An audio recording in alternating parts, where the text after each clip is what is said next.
it's one it's so interesting, and I think it really calls on the ACLU to sort of come up with a coherent position on this, because it forces us to balance our commitments to giving LGBT students of color, special needs students, a right to an equal educational opportunities with our commitments to protecting students' free speech rights. What do you do with electronic communications that are the cause of bullying and harassment? And what do you do when the electronic communications occur when the student is physically located off campus, but it has a huge effect on another student's educational environment? And I'll give you a true story with no names to illustrate the difficulty of these issues. So we had a recent intake that we're working on, and the student is now entering 7th grade. She just finished 6th grade.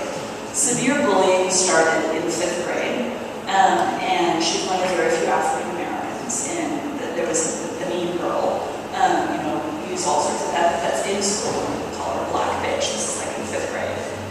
In 6th grade, but at that time when this bullying was happening, none of the other students really sided with the mean girl. The other students realized that the mean girl was the mean girl and sided with our client.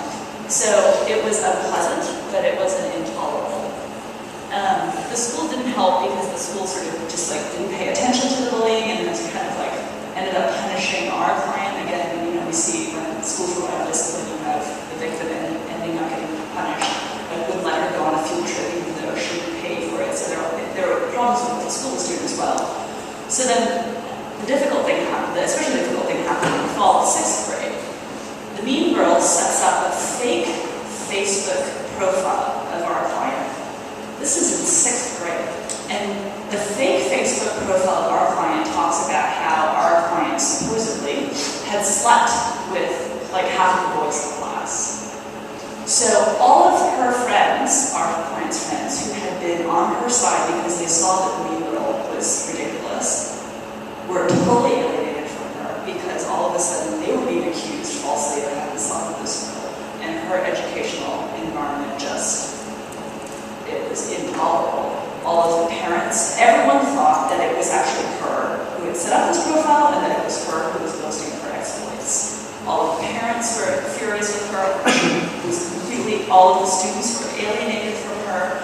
She couldn't go to school anymore. She had to drop out. She was homeschooled, completely deprived her of an educational environment. And to top it off, the school, not doing any factual investigation, punished her for setting up this fake Facebook profile, even though it was the other kid who did it. So you see some of the difficulties here, because what do we do? The conduct that was the most egregious and that caused the harassment, that caused the educational environment to be really intolerable, was off campus. If we take this strict line of, speech that happens off campus, it's beyond schoolhouse gates, the school doesn't have authority to discipline, and at the same time, we've got this student who really was being deprived of equal educational opportunities, and there's a race element to it, there's a gender element to it. What do we do about this situation? The courts are really struggling with the question of how to regulate off-campus speech, what schools will punish it. It was easier that the way the legal question has come up has been a very sort of how do we make this new thing called the internet fit into these legal boxes that judges who came of age well before the internet developed. So courts are looking at it from this like, well, if it's on-campus speech, then it's tinker, a substantial disruption standard. And then if it's off-campus speech, we need to figure out, does tinker apply to off-campus speech? And so courts have really been looking at it from is the speech on campus, is it off campus? If it's off campus, we extend tinker to that case. The kind of rigid on-campus, off-campus thing made sense, but the speech we're talking about was like a physical newspaper, so that the students run some sort of like crazy, outrageous underground physical student newspaper. Can that be punished? Can that not be punished? The student has some tract on some Unabomber waiting to happen tract. It's off campus, on campus. But when it's a physical piece of paper, this distinction makes sense. When it's an electronic communication, I'm not so sure that the on-campus, off-campus thing makes sense. And the sports are really struggling with it. What we're seeing in the cases is that if it's violent speech, so you get cases where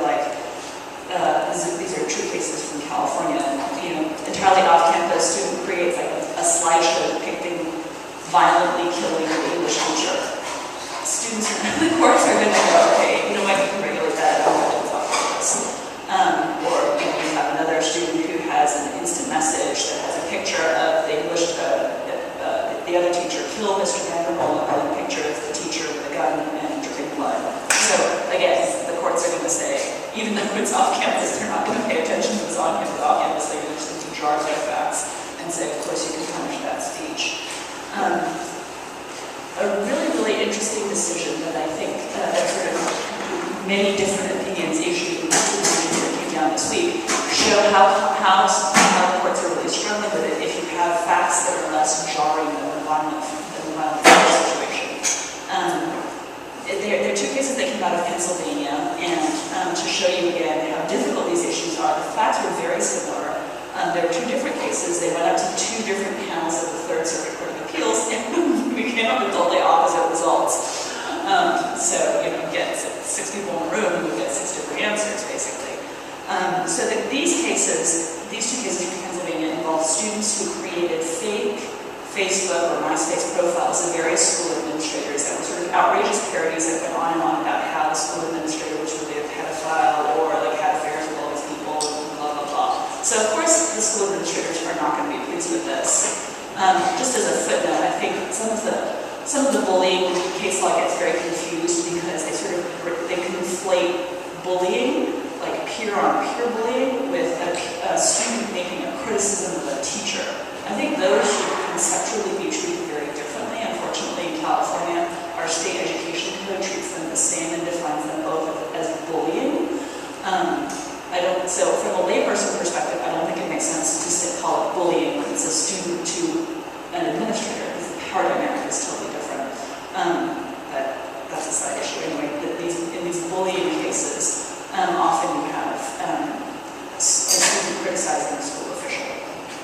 So in these two cases out of Pennsylvania, just again to illustrate the difficulty and complexity of the issues, we have two opinions going in the opposite directions. So the Third Circuit agreed to hear what's called en banc. So basically they got the whole Court of Appeals to review the issues instead of just 3 members of the Court of Appeals. And just this week, a few days ago, they issued the decision. And the key legal question that everyone's been struggling with is, do we apply this deferential Tinker standard, the substantial disruption standard, which is much more deferential? It gives the government much more latitude to regulate speech than the rule that applies generally outside the school context. Do we let schools regulate under the Tinker standard even when the speech occurred, quote-unquote, off-campus? In both of these cases, the Facebook profiles were created off-campus. And in both cases, what did the courts do? They ducked the question. They said, you know what, in both of these instances, there was not actually a substantial disruption. Yeah, the teacher and the principal got really upset, and all the brouhaha was actually caused by them, not actually the profile. So we're not going to decide the question of whether Tinker applies to off-campus speech, because even if it did, the test wasn't met here, and the speech was therefore protected. Does that make sense? So they didn't have to reach the question of what standard applies, because even under the most deferential standard, the school was not justified in punishing the speech in this case. That's what the court held. That's what the court held in these cases. But then there were concurrences and dissents from all over the place, and they were like, all of the concurrences and dissents were very wanted to reach the question of does Tinker apply, does Tinker not apply off campus. One of the dissents would have applied Tinker to off campus and thought that in this case there was a substantial disruption. Another of the opinions said, yes, I would apply Tinker to off-campus speech, and raised, I think, points that we have to grapple with because they're really excellent points. This Judge Jordan's point was that this balance between good order and expressive rights should not be dictated by leaning on property lines. If we really adhere to an on-campus, off-campus distinction, you have a situation where, as he points out, a student could, with malice aforethought, engineer egregiously disruptive events, and if the troublemaker were savvy enough to tweet the organizing communications from his or her cell phone while standing 1 foot outside school property, then school can't do anything about it, right? So, let's go back to it's not a hypothetical, but it's the case that we have, the mean girl who creates the fake Facebook profile of the other student, saying the other student slept with all the boys in the 6th grade class. Say she's got that from her little smartphone and does it in front of, while she's standing in front of her locker at 12:45, then the school can punish her. Or she does it, 3 hours later from 20 feet away, and the school suddenly cannot, and yet it has exactly the same effect. And that's kind of an arbitrary, irrational result. What about like the case where, like if students get in a fight like after school and they're not on campus, Right. they can still be punished for it as if they're on campus because they're still school's still responsible until you go home and you reach your front door. Yes, that's actually true. And in the state education code, there are limits to the school authority, and it has to be, quote, related to the school activity or on school premises, and to and from the school counts as something the school can reach. But let's say that you've already gotten home, and then you send the same electronic communication. So maybe 20 feet away is the goal. You live right across the street, so you're already home. But yes, you raise a good point that the school, under California law, the school can reach, can continue to regulate you until you get home. If to and from the school is considered part of the school day. Question? Yes. If the message that is sent electronically, why can't they make a rule if it can be accessed on campus? Then it's a campus activity. Wherever it can be accessed should qualify as a campus activity. So there are endless permutations if you do it based on, you could do it based on where was the student at the time the student sent it. You could do it based on where was the student at the time the student accessed it. But then all of these still end up being relatively arbitrary, because if I first saw it at home, say I'm a targeted student, I saw it at home, then I'm not protected, but I saw it at school, so then I am. Then you have, actually, you can end up having the digital divide issues, because most schools tend to have filters so that Facebook and MySpace are not accessible on school computers. There's around that though. Sorry? There's a lot of ways around it, like there's proxy sites that allow students to access Facebook, MySpace, and school campus. But some schools will have rules prohibiting you from accessing Facebook. So even if you can get around the filter, technically there might be a rule. A lot of schools will have rules that you can't access it on school computers. But then, so if you have a kid that has a smartphone, then they can access it on the school grounds, and they'll get protected.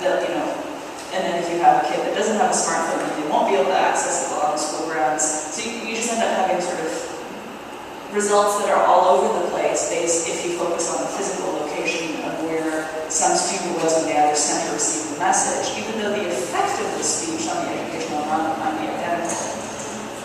I'm just saying that you end up producing arbitrary results depending on however you pick it, or whatever you pick the access as. If you focus on where someone was at the time they sent or received the speech, just because the nature of electronic communications are not quite as discrete and physically identifiable as they were in the day when we wrote letters to